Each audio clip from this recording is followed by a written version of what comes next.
microphone. Okay.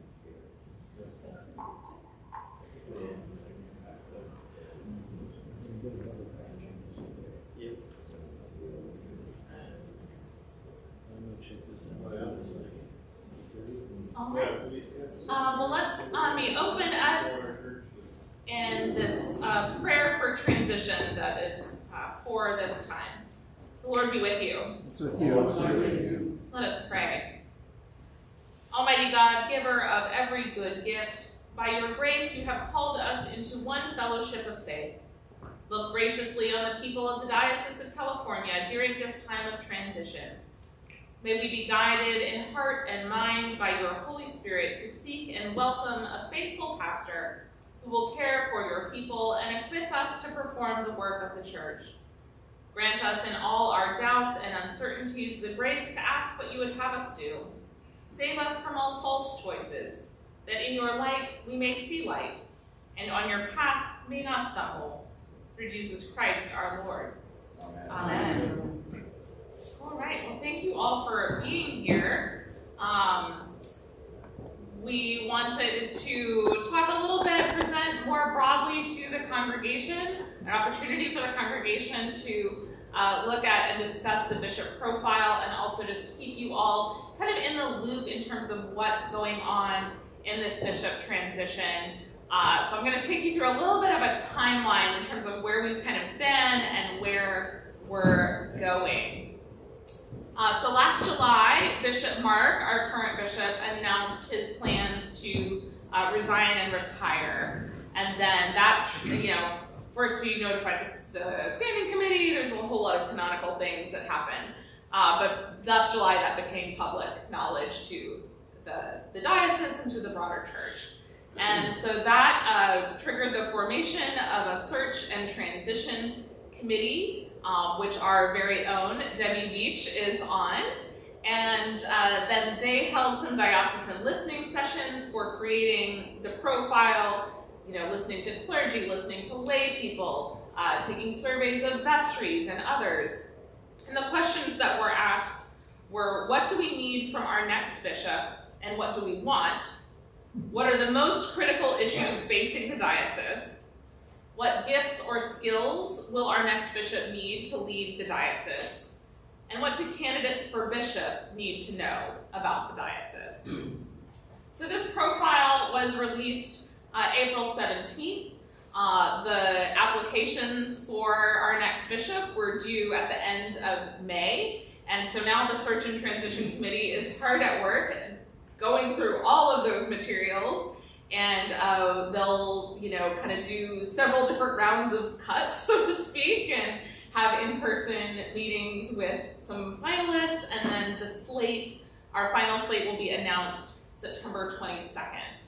And then there will be meet and greets around the diocese in early November. And then the election will be December 2nd. And so that will be clergy will vote, as well as our deanery delegates on that day. And then I think the consecration and everything isn't until May. Yeah, so a canonical period. Yeah, you have to all the bishops get the standing committee, all that the broader church has to sign off on all of that.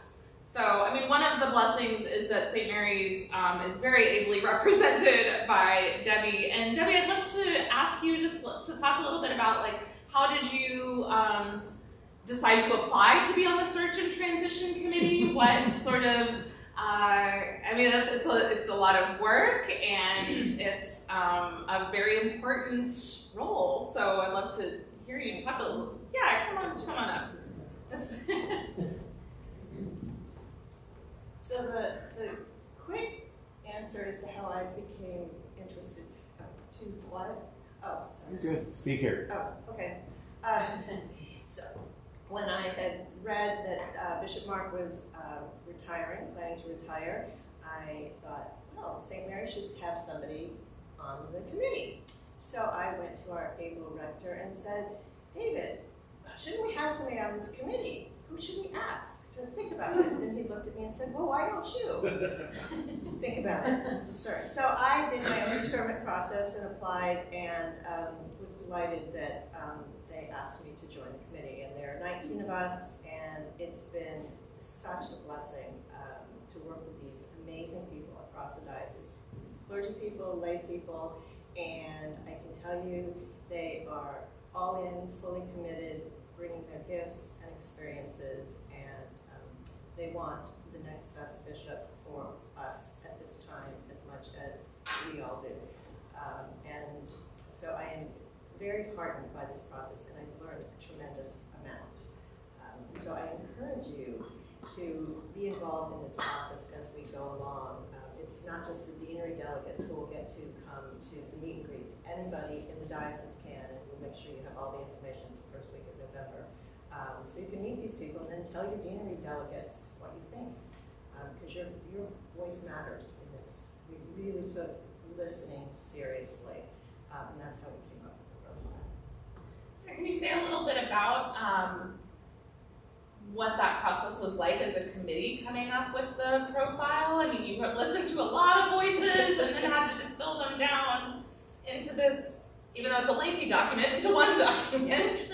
Yes. So we took all the information, and given the wonders of being technologically savvy among members of our committee, they were able to use a process by which we could break the data into pieces and then categorize it and see themes and messages through it that were then we paid attention to. It doesn't sound true to what we actually heard in the listening sessions, what we read in the surveys and the comments people submitted in various ways, and it was. And so these themes came out that you see in the profile and messages for what we want and need in a bishop, what our challenges are, what our opportunities are, and make the invitation to have clergy people apply. But it was a remarkable experience because I had never done research in distillation that way. I'm used to note cards and moving them around and all those kinds of things. So it was a very collaborative process, and lots of people brought their gifts to the process. There were number crunching kinds of people. There were data analysis people. There were, brilliant writers, historians. I commend the social justice timeline to you. It's a link at the end of the profile that we have some members of the committee who are professional, professors of history that added to that, and so there's a lot of good information. Yeah, I think I found, as somebody who's relatively new to the diocese, having that profile was actually very helpful for me to kind of just see a little bit of an overview of the diocese, of the history, of the struggles, the joys, the opportunities, the challenges, all of that kind of in one place. I thought was very helpful.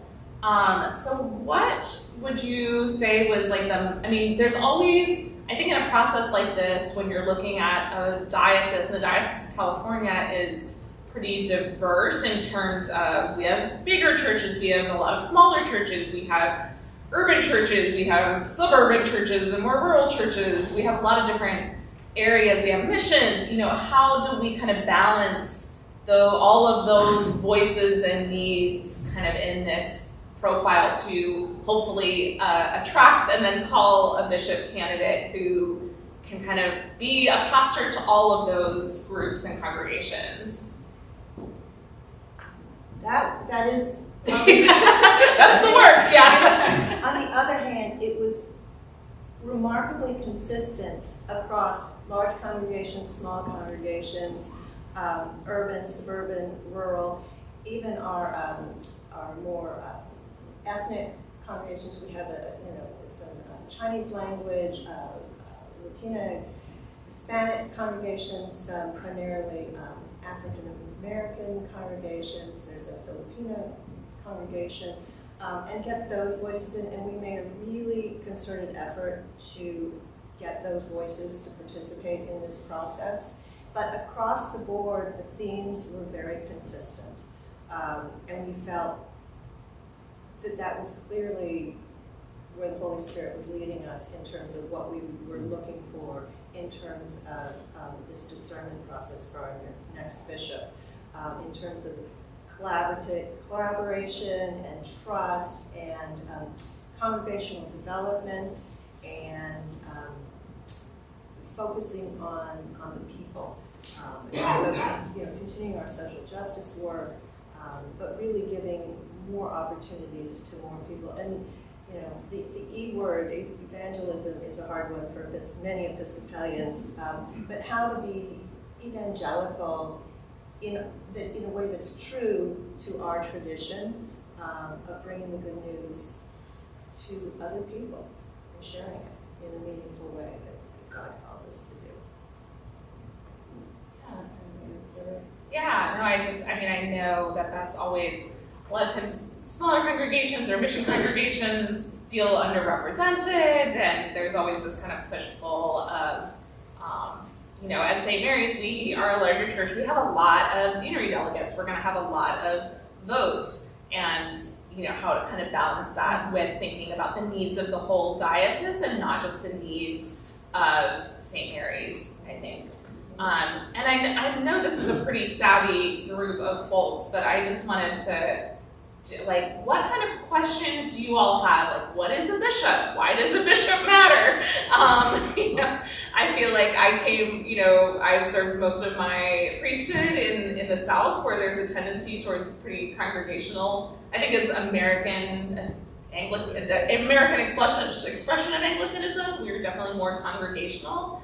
And so, I have a lot of people that I come to the Episcopal Church and they're like, what is a bishop? Why do we need one? Why do we care? Why does it matter? I don't know if you have any answers to those questions. I know, well, I as a clergy person have a very different relationship with a bishop than a lay person does. So I'd love to hear just kind of your take on, why does it matter to a lay person in the pew at St. Mary's who our bishop is? So some of this is from my upbringing. My parents were both involved in diocesan level and their congregational level. And so I grew up with that.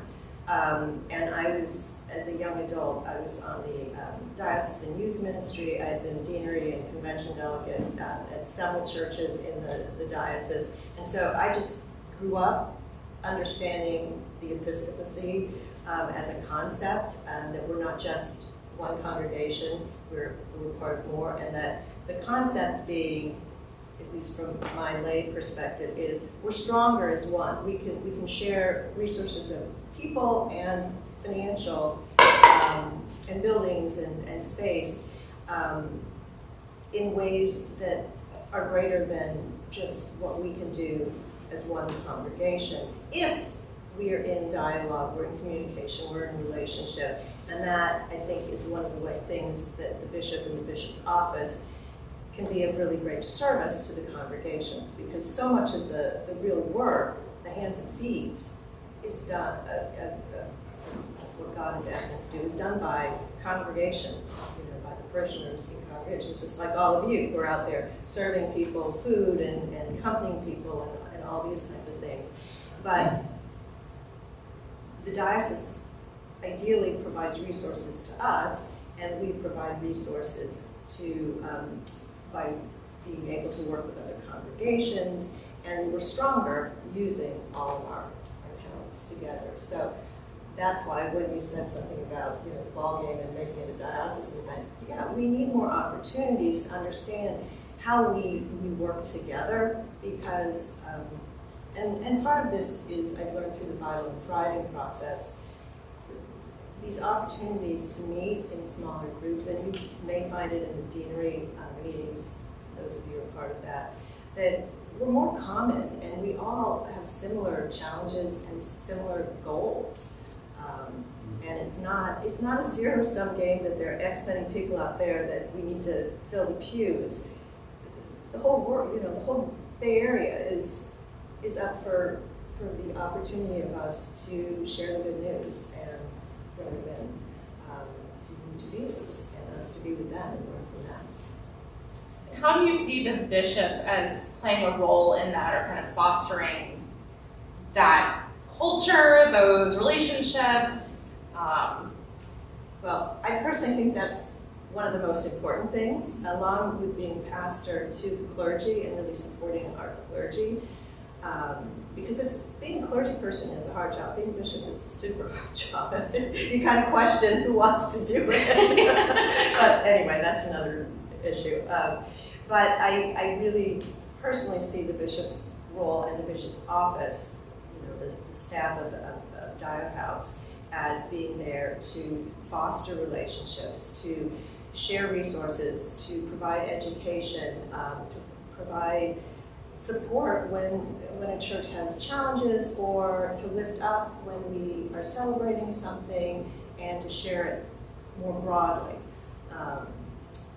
And I think all of that requires really solid communication and collaboration, because we have so many talented clergy and lay people, and one person and one group of however many diocesan staff there are can't do it all, and we shouldn't expect them, and they need to work with us and we need to work with them. So I think relationship building and trust building and communication are really critical to the diocese functioning at a good, solid level.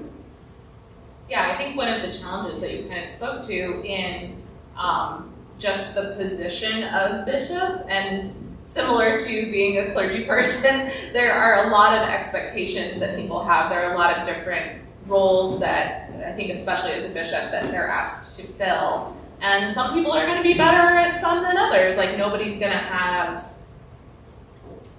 please everybody. Nobody's going to have every quality that we want. But you all as the bishop search committee really kind of zoned in on a couple things. And I liked the way you broke it up between sort of the like kind of the experience and the kind of experience on page 14 of the profile of congregational development, building clergy and diocesan relationships, addressing justice issues and leadership and justice work, and then stewardship of resources, the leadership, management, finance, and structural change of the diocese. I think we are in a very different place as a big C church in 2023 than we were when Bishop Mark was elected. And so we're kind of looking for somebody who can lead the church now in its current kind of incarnation. But then you kind of broke it out into then the personal characteristics on page 21, if you are looking at that, or David, you want to scroll down to page 21, trust and building relationships, intercultural competence, comfort with conflict and mess, and spiritual and psychological depth and maturity. How did you all kind of come to break those out, or was that a kind of a product of the listening? Because I think we're looking at two different things there, right? We're looking at like what does somebody's sort of resume look like, or what has their experience been, and then kind of looking at sort of who they are, who they might be. So it really, the way it all evolved did come from all the listening sessions and all the input we received, and that's where the social scientists who were able to basically break down all the communications, all the responses people had, we really saw how it broke down and was consistent in terms of the experience with people thought the next bishop needs to have under his or her belt, and also the personal qualities, characteristics that will best serve that person in leading us and carrying us forward together collaboratively in the next phase of our time. Because especially post-pandemic, it's, as David has mentioned many times, we were evolving, things were evolving in all mainstream churches, but we notice it, especially what we experience here in the Episcopal tradition. But the pandemic really turned everything on its head, and we learned a lot of really important lessons. Some are life-giving, and some are continue to be challenging. And so I think that also came into play in terms of where the themes came from, both in terms of experience and characteristics, that we're in a new time and we need to be bold and visionary and experiment. The same, and it's this balance, and as we're reviewing the materials and interviewing the candidates, this, what continually comes out, the balance between being true to our Episcopal tradition, which is rich and a tremendous blessing, but how do we bring that forth in a meaningful way to people at this time and for us in our context of the Bay Area, for us specifically St. Mary's, San Francisco, but the diocese is 16 areas, 5 counties, or not, I think, the opposite way, but about that many, and it's quite diverse. And so finding that balance in new and creative ways is, I think, a really important thing that our bishop will need to lead us and lead with us, because people in the diocese are already doing some amazing things, and we can learn from each other and build on what other people have figured out. We don't have to reinvent it. And learning what they're doing in other dioceses, that's the other fun thing about reading their materials and reading the Zoom interviews. Different dioceses are doing amazing things that, we might be able to take application from some of that and apply it here. And so I think that's where the collaboration and learning from one another is a real gift of being part of the Episcopal Church of America. Yeah, I think that's interesting, thinking about the pandemic, and sort of, I feel like maybe we were all collectively exposed to like a new aspect of our relationship with the bishop in the pandemic. In California, there was a little bit more of the bishop is setting these regulations and precautions and things like that, whereas my experience in Tennessee was a little bit more like, here are some ideas of what you might do, but it's sort of up to the clergy and the vestry of each individual parish. There are definitely pros and cons to both things. I found myself really wanting to have a little bit more support from the bishop in the diocesan office. And then coming here, I was kind of like, well, why can't we just do it, It's like, why don't they trust the parishes? So there is this kind of constant push and pull between a more maybe kind of top-down leadership model and more of a empowering the churches, the clergy, the vestries to make decisions like that for themselves on their own. So there's this kind of dynamic of, I think we might be familiar with in kind of our political process, right? It was like, do we want a strong federal government, or is it the states, local control? So there's that aspect as well. What kind of questions do you all have either about the process, about I don't know what the status? Yeah, I'm going to have to leave pretty soon, so I want to ask you. So looking at these personal characteristics and flipping through here, I don't see anything explicit about being an agent of change or transformation, or where we want that to go. So is that? It's there. Is it? It is. Yeah. It's more in the beginning, in the experience. Okay, pages 12. Yeah, the kind of congregational development, I think, is in that direction. And it's one of the specific questions we addressed in the application questions, and we're addressing in the interview questions. Right. So experience in that. Where I was headed with that, is there something we're not doing now that we are saying we want done differently now in the future, or are we going to leave that up to the new bishop to define that?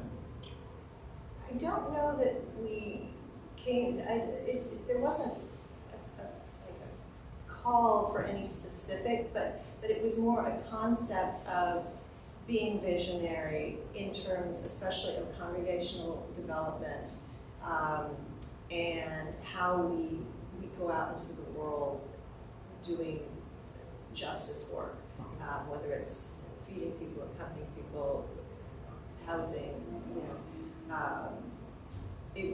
it's not as specific, oh, this is what we think the next big thing should be. I mean, I would tell you, housing comes up an awful lot, both clergy housing and just the high cost of living in the Bay Area. But it's more of a concept of being creative and innovative and having a vision for where we are now.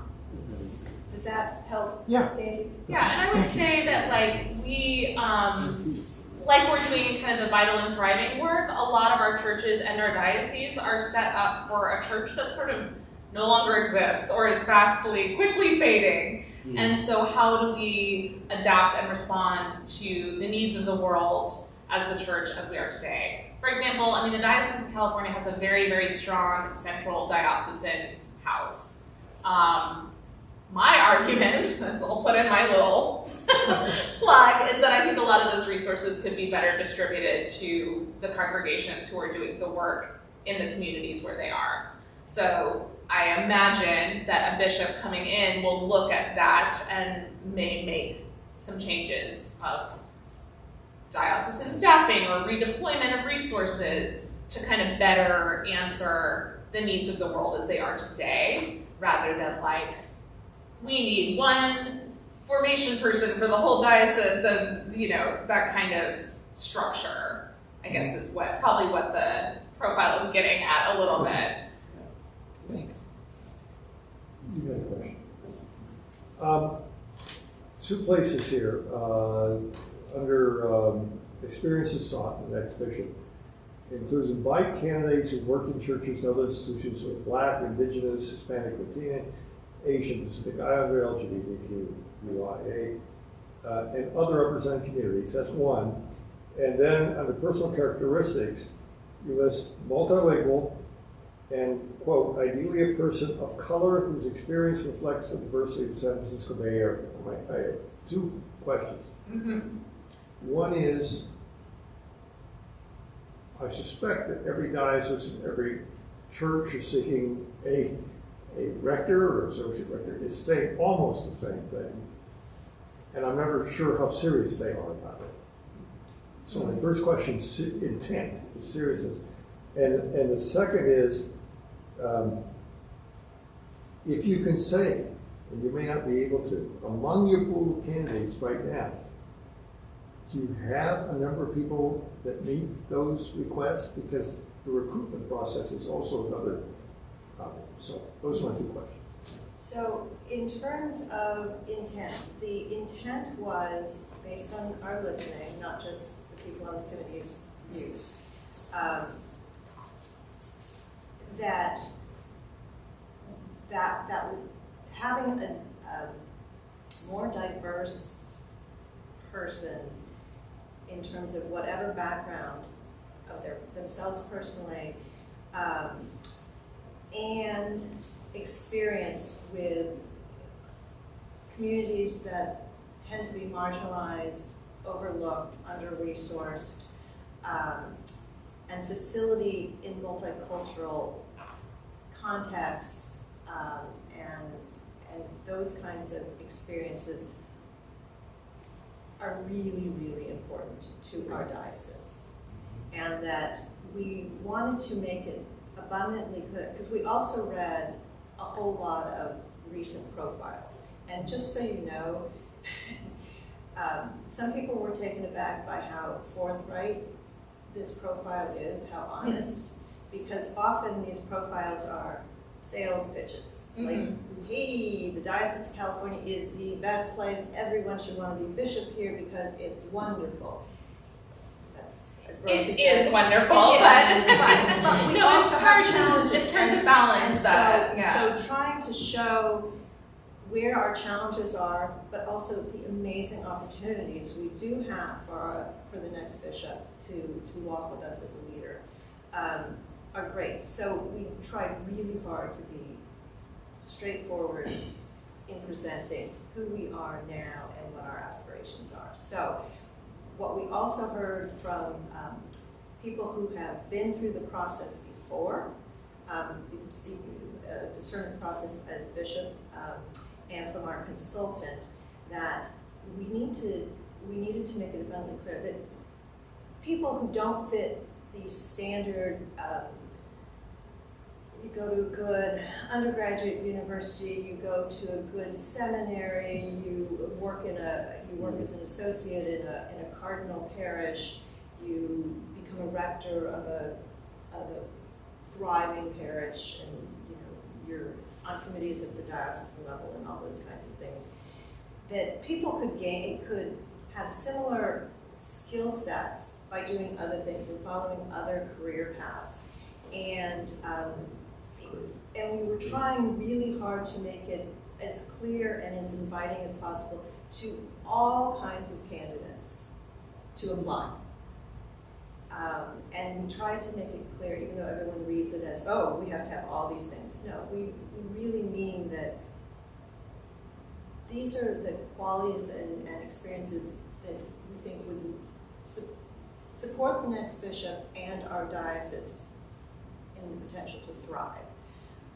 And so, yes, it was intentional. And now I can't remember the second part of the question. Are you getting those Yes, alternative applicants? yes, we're very happy with the breadth of candidates in terms of their backgrounds, in terms of the communities they've worked in, and the kinds of work they've done in those communities, and their own personal paths to getting to where they are in their discernment process, whether it was in terms of going into ordained ministry and to discern with us in terms of the next bishop of the Diocese of California.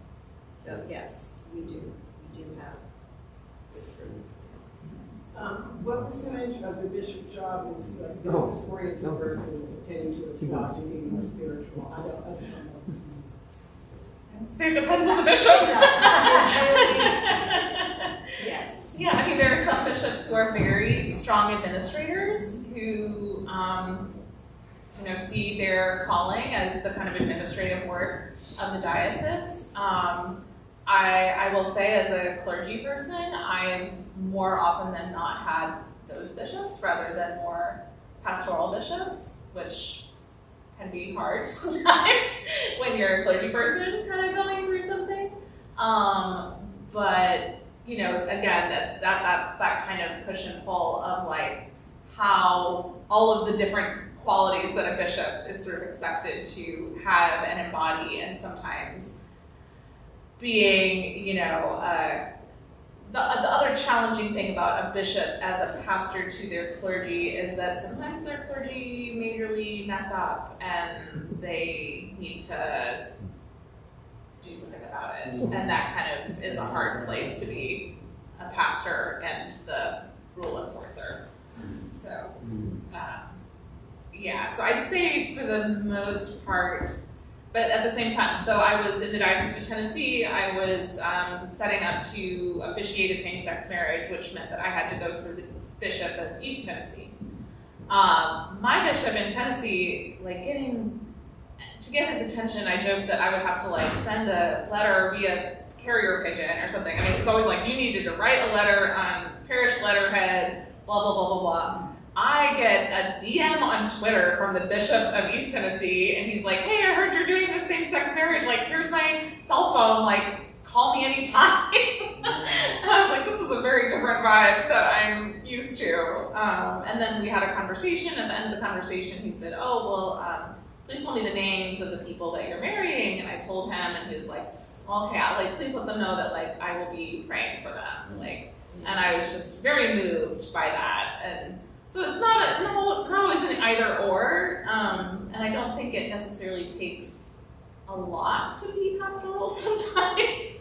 Sometimes it's just being accessible, being available, being willing to pray for people, check in with them, that kind of thing. So that's sort of my personal experience of bishops. Any other? How many finals do you have? We don't know. That's up to the Holy Spirit. Oh, so it's not a defined. Okay. Often the standing committee says a range of X to Y. Have they done that in this case? Not to my knowledge. They may have had that conversation with the chair people, the two chair people of the committee, but they and the consultant we work with have really cautioned us to not go into any of these phases, saying, okay, we're seeking this many, and then we'll move it down to this. Yeah, it's very open.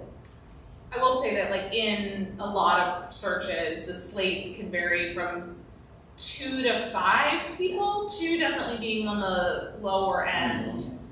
Usually it's 3, 4, 5 candidates on a slate, and then there is the opportunity for a petition process if they're there's a groundswell from the diocese to get somebody else on the slate. Which I understand is often from somebody who was not moved forward from an earlier phase. They may get support and say, resubmit as a petition candidate. But we shall see if that. David. So who votes? And are any of them here today? Yeah. Well, you get to vote, and you get to vote. I will hopefully get to vote. I mean, I'm not currently canonically resident, but I will be in September. I have to wait a year. The diocese doesn't allow it for as an associate for a year. You have to be here a year. Oh, so okay. Claire's done nothing wrong. Yes. Okay. Yes. No, I didn't mean. Yeah, no, but like the second we hit that year, I'm like, And Linda gets to vote. and then our January delegates, some of whom are here, We have Linda, David, Rob. Yeah, that's it.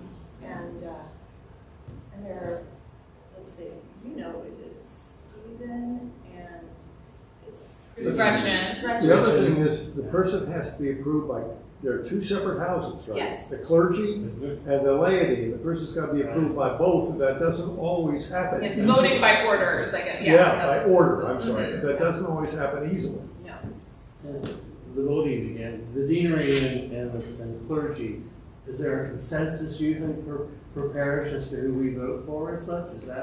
Is that pretty common, or is it, we can vote for whoever we The want? ethos is, as individual members, you have your own vote. However, we are working collaboratively as a team to be as educated and discerning as possible. So it's not like the rector says, okay, you have to vote for this person. That would not be the ethos of the Episcopal Church. Yeah.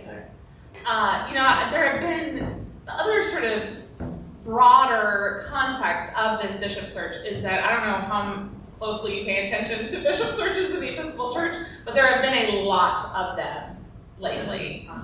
There's a big kind of turnover generationally, and this is just kind of a thing that's happening. So because of that, it's I guess a resource for you all to kind of be able to look at different profiles that are really recent, look at different slates, even see people who maybe weren't called to Diocese X, but maybe a good candidate for the Diocese of California. Somebody who's obviously, if they've been put forth or on a slate, they're maybe interested in being a bishop.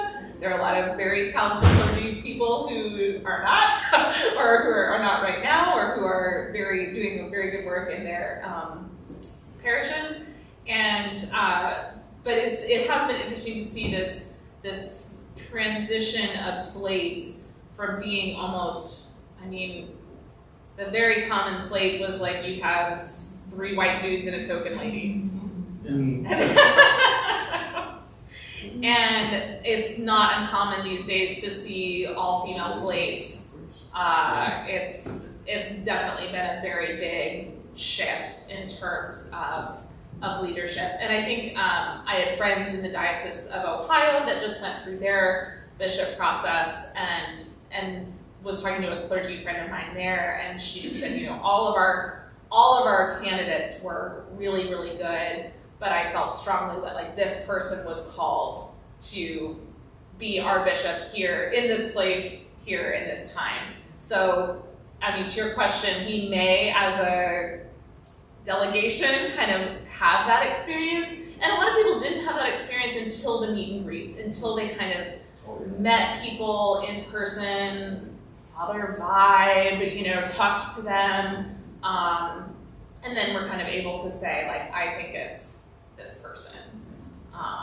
So There's a lot of supposition right now. We're all, awaiting the different aspects of the transition to begin with, and the search. Like yeah, you say, there may be one candidate that we all really support, or But I'm glad we have the independence, like David said, because I wasn't sure exactly how that worked, But we as a parish. There are processes where there are 6 and 7 votes, and there are processes where there's 1. yeah. You just don't know Until, that's always, again, I came from Tennessee where slightly before I arrived, there was a failed election. It was split, it was not going anywhere, they scrapped the slate and started all over again.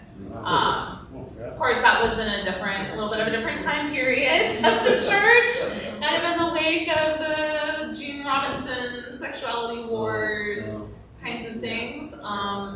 And again, I think we ultimately ended up with a bishop who was able to do some of the work that diocese needed in terms of kind of holding people together, rebuilding trust is some of the work that we have to do here. Well, I was just going to say, who's no different, really, than going through a search at the parish level. It's very similar to a record except search. writ large. Yes. And I was, of all points, I was in Wyoming when they did these, this is 150 years ago, but and it was the lay people that forced, basically, they were only going to go for one person, and finally the clergy, after about 5 votes, said we give up. And I don't think there's anybody there, and this is again a long time ago, that was happy within 2 years with that capitulation, if you will. So sometimes it seems to be, I guess what I'm saying is maybe the struggle is worth it sometimes.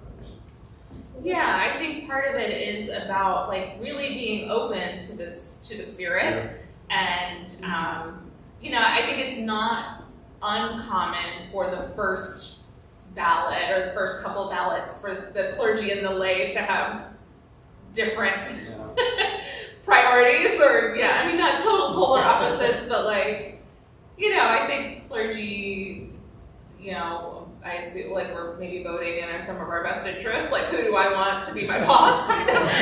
I would also say to that, clergy by and large have far more experience, interpersonal experience with bishops and professional experience with bishops than lay people do. If one's been on diocesan committees that the bishop is involved in or whatnot, or initiatives the bishop is personally involved in, you may, as a lay person, get to know them. But we typically, as lay people, don't have that opportunity, whereas clergy, depending on the bishop, will have more connection, both positive and maybe challenging. And so it makes sense to me that there could be some disconnect in that. It's not just who's going to be the best boss. It's also you know more about the actual role that a bishop can play from a personal experience. And I'd also say that like the Episcopal Church is not large, so it is very likely that whoever is on the slate, many of us may have gone to seminary with the person, may have served in another diocese with that person, may have friends of friends who that person was their rector when they were an associate. It's so we have kind of those relationships as well amongst clergy. You have 2 people on the committee, do you not, that were finalists for bishop positions elsewhere? One certainly.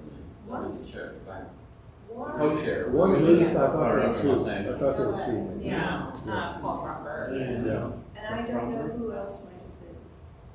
It is I'm sorry, the guy from Oakland. Mauricio is not on the. He's not on the He's on committee. standing. Okay, all right. Do they have a place to live, he or she? We do have a bishop's house. Okay, so we don't have to worry about someone in a 4-bedroom house, which is good. No, there is a diocesan house that is pretty nice. It's in Pacific Heights. And there is, depending on the person's personal family situation, like if somebody had lots of children and they couldn't fit, or whatever their family structure, there's a way that there could be discussion about alternative arrangements vis-a-vis housing. So. I was just a word about, there's, again, kind of some room for the Holy Spirit. Mm-hmm. It is, which is the question of fit. Mm-hmm. And one of the remarks made that in the last go-around, 2 of the candidates that did not fit for us became bishops in other dioceses where it was clearly a better fit for them and for the folk there. Mm-hmm. And that's something just emerges from this process apart from everything else. Yeah. Yeah, I think somebody can very much be called to be bishop, and it can be a matter of But not finding here. that, but not here, or not now, or whatever the. And that is one of the questions we ask of them is, what has led you to be part of the discernment process to become a bishop, and specifically the bishop of the Diocese of California, because those are different things. To be a bishop in one context would be different from being a bishop in our Oh yeah, I mean, being the bishop of the Diocese of California is going to be bishop from being the Diocese of El Camino Real, or the Diocese of Northern California, or so those are different areas, different gifts, different. I mean, similar but different in the kind of struggles and opportunities that we have as a church. Well, thank you all for being here and for engaging in this process and delving into the life of our diocese a little bit more. And thank you, Debbie, for Thank you, Deb. not only for this, but for all the work you're doing on behalf of the Search and Transition Committee. But also, this isn't the only opportunity. Whenever you have questions, I'm sure Kira and David, but I'm also more than happy to talk with you about anything in the process that you might have questions about or add input to. One thing we want to quickly, we're going to go through a 6-month period with 2 bishops. Right. Yes. That's, It we could never be experienced shorter. that before. It could be shorter.